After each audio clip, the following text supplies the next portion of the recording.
First you need to start by brushing it where the saddle is going to be. You need to make sure that you have all the stuff off that could possibly poke the horse or make it uncomfortable where the saddle would be.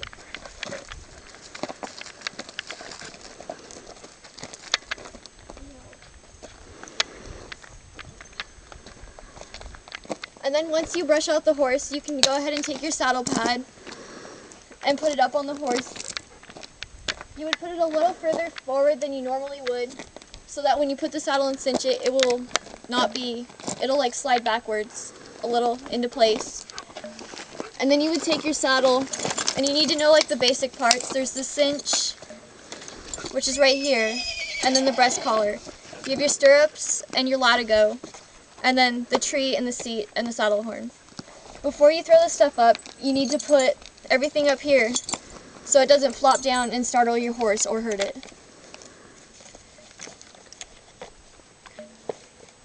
And then when you put your saddle up, you want to gently set it up there so that you don't hurt the horse's back. And then you go around to the other side, and you take all your stuff down gently.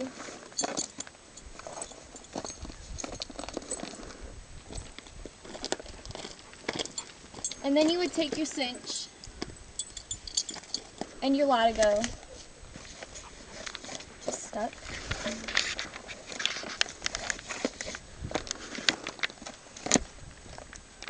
And you would feed the latigo through the cinch ring. After you do that, you want to bring it back up through the D-ring, and then back through the cinch again. And then you would cinch up the cinch as tight as you prefer. Preferably you don't cinch it up as tight the first time. You wait until you're about to get on, because the horses do bloat, which is where they stick their stomach out. And then you would pull it tight. And then you take it like this, and you take it around and feed it back through over here, and pull it down into there, which is called the cinch knot. And then you would go around and take your breast collar, which is right here, and you would feed it through the smaller D-ring right here. When you put the breast collar on, you want to make sure it's not too tight, because it can choke your horse.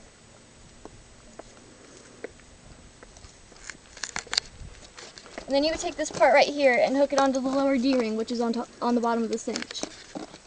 And that's how you put the saddle on. And then you would take your bridle,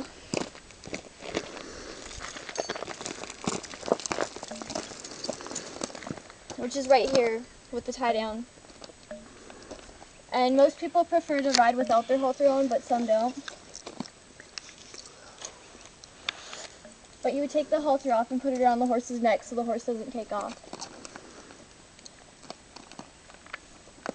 And then you would take your tie down, which is this, and you would put it over their nose. And fasten it behind their ears.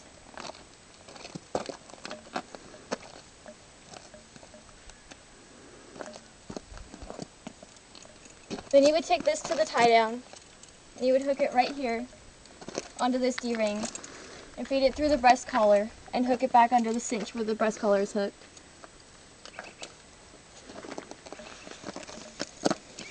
Then after that, you would take your bridle. Is it not recording? Oh, what's the tie down for? The tie down is so that your horses don't swing their head. If they swing their head, you could possibly end up getting knocked in the face with a broken nose. And then you would take the bridle, which is this.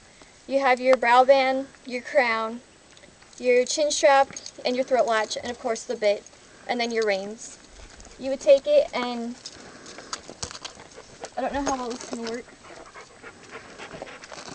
You normally would put your hands in between their ears, like this.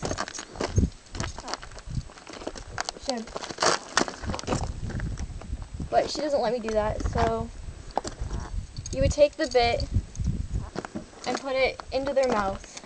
They have a little hole right here that you can press to make them open their mouth better. And you would put the crown behind their ears.